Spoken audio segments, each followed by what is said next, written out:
Dito isso, vamos analisar agora o item 247 do Livro dos Médiuns. A gente viu no estudo passado o 246, riquíssimo.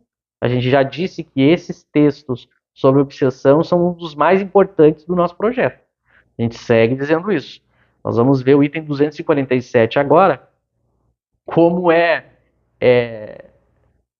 nítido, claro, Kardec falando e como a gente consegue espelhar isso para o que aconteceu no século XX, como a gente já tem mostrado. Quanto mais a gente lê esses itens, mais impressionado a gente fica com tamanho, a clareza, é como se fosse um espelho do que aconteceu mais tarde.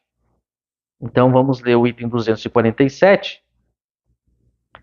Diz Kardec, falando ainda sobre obsessão, no Livro dos Médiuns, item 247 do Livro dos Médiuns, que está no capítulo 23 da obsessão, abre aspas.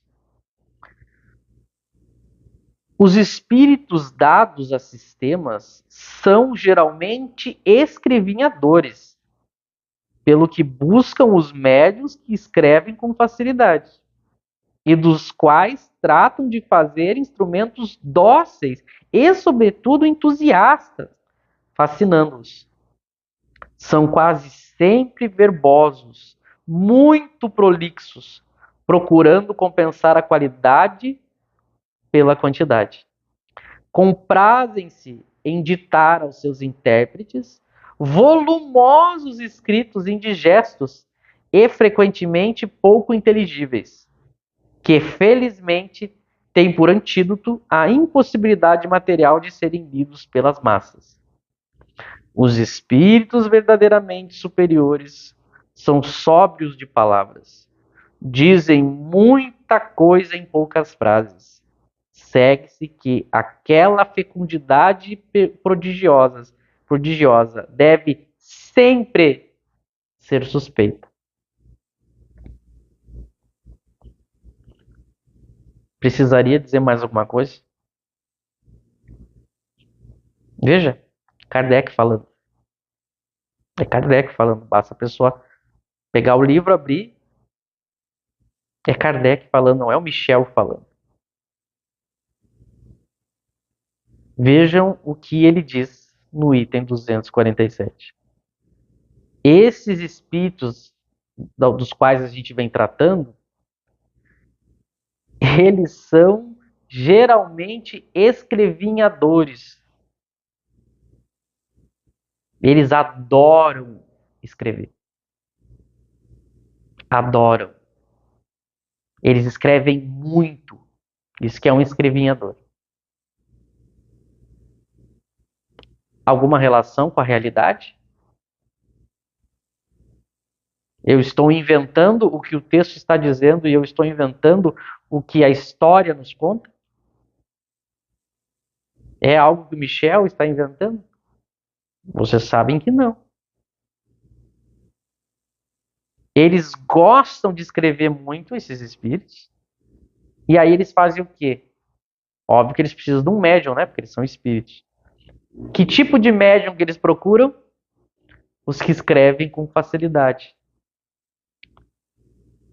Vocês conhecem algum médium que ficou famoso exatamente pela capacidade e facilidade com que psicografava? E assim que eles pegam e acham esse médium, eles domam o médium, né? Dominam o médium. Eles tratam de fazer instrumentos dóceis e, sobretudo, entusiastas, fascinando-os. Então, como é que eles tornam esse médium dócil? Porque eles fazem o médium se entusiasmar com o que eles estão dizendo. O médium passa a acreditar que aquilo é uma coisa importante, incrível, bela. E aí o médium se entrega. E aí eles, escrevinhadores, falam. Não tem coincidência com o que aconteceu com Chico. Uma pessoa que lê isso que a gente leu e conhece a história vai ter a coragem de dizer que os textos não casam.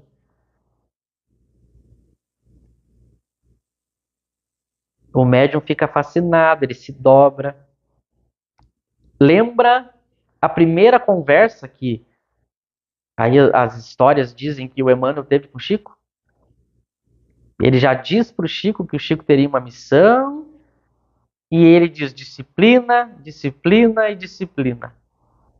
Ou seja, ele começou a colocar na cabeça do médium a ideia da obediência.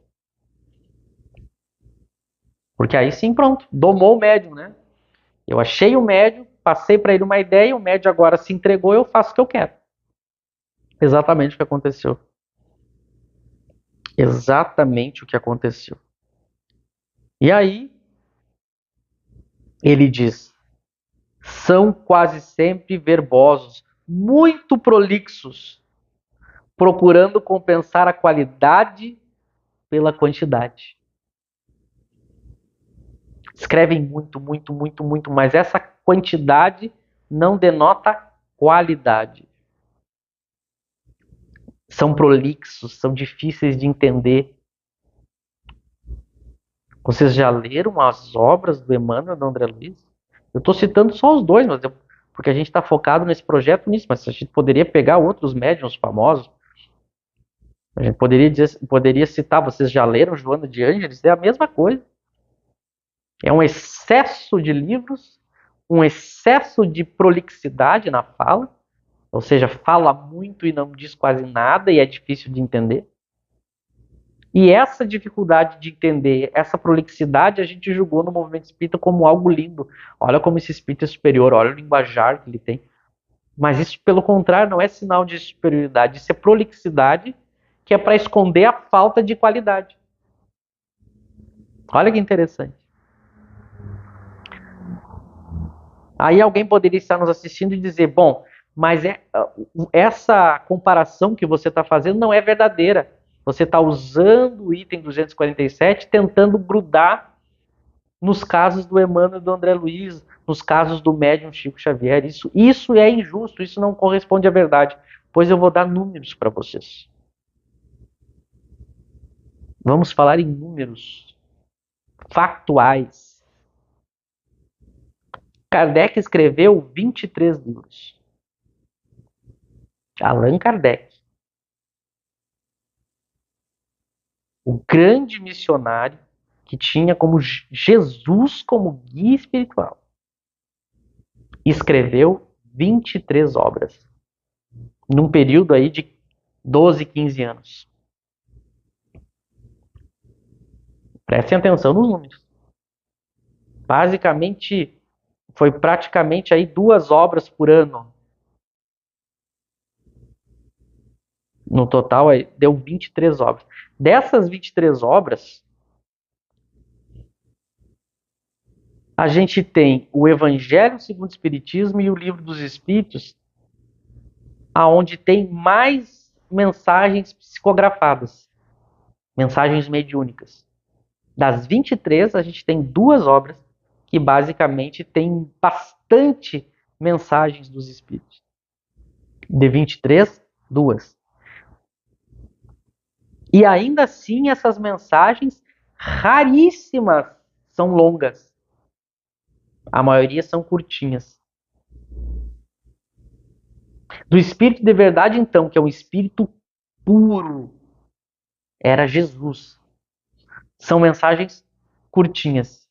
Então, de 23 obras, são 23, poucas mensagens mediúnicas. As que tem ainda são curtas e não aparece o nome do médium. Tem mais esse detalhe. Agora vamos comparar com a história do Chico. 400 obras psicografadas. Kardec escreveu 23. E ainda assim não eram obras psicografadas. Como eu falei, a minoria eram mensagens mediúnicas. A maioria é escrito do próprio Kardec.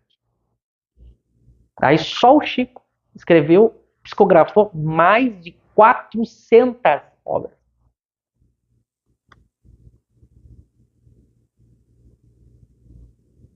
É ou não é um exagero? Mas ele disse aqui que os espíritos são escrevinhadores, os espíritos esse sistemático